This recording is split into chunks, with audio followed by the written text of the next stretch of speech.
할렐루야, 날마다 새벽 만나로 여러분을 찾아가는 만나교회 김태광 목사입니다.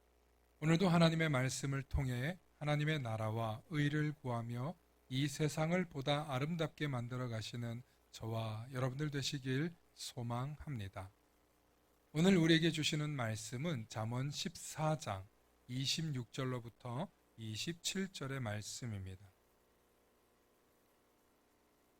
여호와를 경외하는 자에게는 견고한 의뢰가 있나니 그 자녀들에게 피난처가 있으리라. 여호와를 경외하는 것은 생명의 샘이니 사망의 그물에서 벗어나게 하느니라. 아멘. 오늘은 견고한 의뢰라는 제목으로 말씀 나눌 때 하나님의 크신 은혜가 있기를 소망합니다.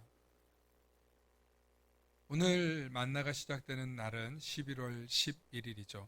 여러분 11월 11일 하면 떠오르는 문구가 있나요? 네, 11월 11일 하면 빼빼로데이 이렇게 여러분들 기억하실 것입니다. 오늘은 이 빼빼로데이에 얽힌 재미난 이야기를 여러분들과 함께 나누고자 하는데요. 우선 많은 사람들이 빼빼로데이는 상업적인 목적으로 시작된 상술에 불과하다는 것으로 알고 있는데 사실 반은 맞고 반은 틀립니다. 우선 빼빼로데이가 나오기 이전에 이미 빼빼로가 처음 출시된 1983년으로 거슬러 올라갑니다. 당시 영남 지역의 여중생들은 빼빼로라는 과자를 먹으면 빼빼로처럼 몸매가 좋아진다는 의미로 서로 과자를 주고 받았다고 합니다. 이것이 신문기사로 한번 나가게 되면서 빼빼로를 주고받는 문화가 대폭 확산되었다고 하는데요. 거기에는 당시 11월 11일, 11분 11초에 빼빼로를 먹으면 정말 날씬해진다는 루머가 돌기 시작한 것입니다. 사실 매우 유치한 무속적인 루머이지만 당시 어리고 순수한 학생들 사이에는 빼빼로를 정말 진지하게 11월 11일 11시 11분 11초에 그것을 먹었다는 것입니다. 당시 제조회사인 회사에서는 아직 마케팅도 제대로 하기 전에 학생들이 먼저 소문이 나서 빼빼로를 그렇게 먹고 있었다는 것이죠. 그래서 회사에서도 결국에는 회사 소문에 사회적인 소문에 발맞춰서 11월 11일을 빼빼로 데이로 선포하고 많은 사람들이 관심 가질 수 있도록 알렸다는 것입니다. 저는 빼빼로데이 이야기보다 이 이야기의 기원이 너무 마음에 들었습니다. 요즘 초등학생들이나 믿을 법한 이야기를 그 당시 여중생들이 1980년대 여중생들이 그런 이야기를 진지하게 믿고 정말 날씬해지고자 하는 그런 마음으로 그 시간에 빼빼로를 먹었다고 하니 우습기도 하지만 동시에는 참 순수했구나. 정말 아이들의 동심이 중학생이지만 살아있었구나 하는 생각을 하게 됩니다.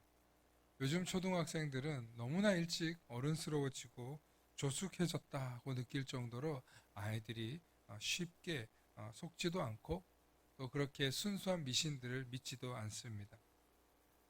왜 그러냐면 우리 아이들이 정보에 대해서 매우 민감하고 이제는 상당한 정보를 핸드폰으로 다 검색할 수 있는 시대를 살아가고 있기 때문입니다.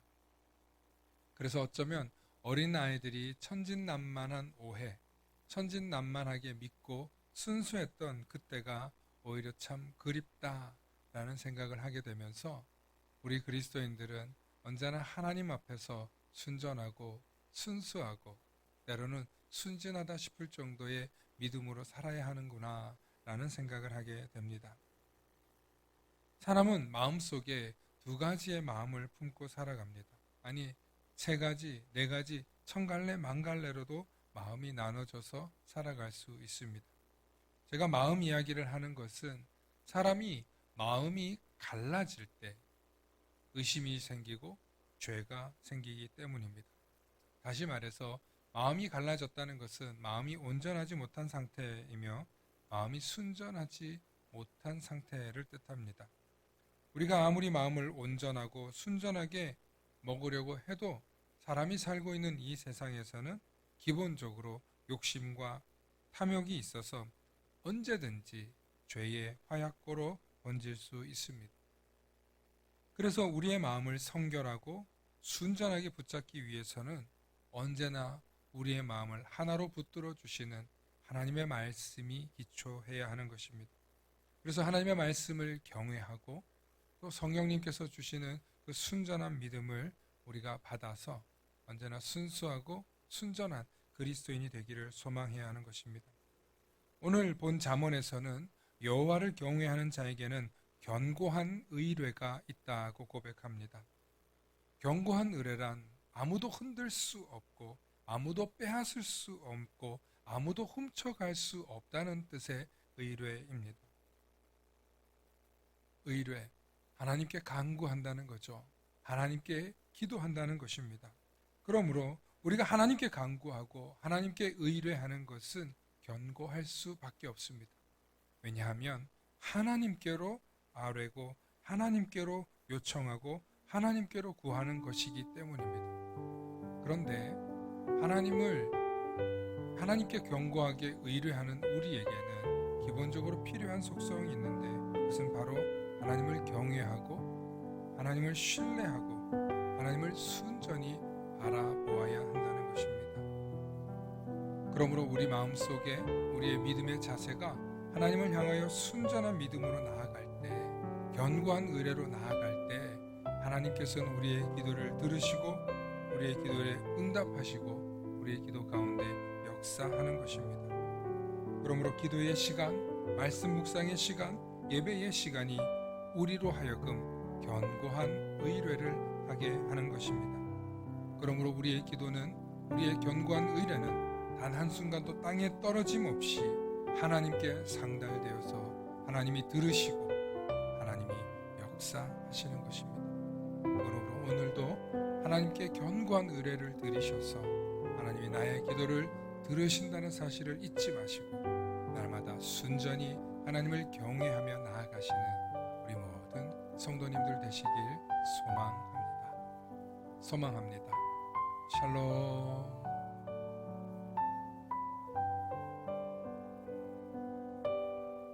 다 함께 기도하시겠습니다. 사랑의 아버지 하나님, 참으로 감사합니다. 하나님, 순전하기 원합니다. 하나님 앞에 불순물이 티끌조차 없는 정금과 같이 하나님을 순결히 바라보길 소망합니다. 하나님, 우리 연약한 가운데 우리를 불러주시고 우리가 어려운 가운데 지켜주시고 우리가 고난 가운데 우리와 함께 해주시는 하나님, 언제나 하나님을 경외하며 하나님께 견고한 의뢰로 나아갈 수 있는 믿음의 백성들로 우리를 삼아 주시옵소서. 특별히 하나님께 중보하고 간구하는 모든 기도의 제목들을 하나님이 들으시는 줄 믿사오니 우리의 강력한 이 기도의 제목들을 하나님이 들으시고 견고한 의뢰를 들으시고 응답하여 주시옵소서.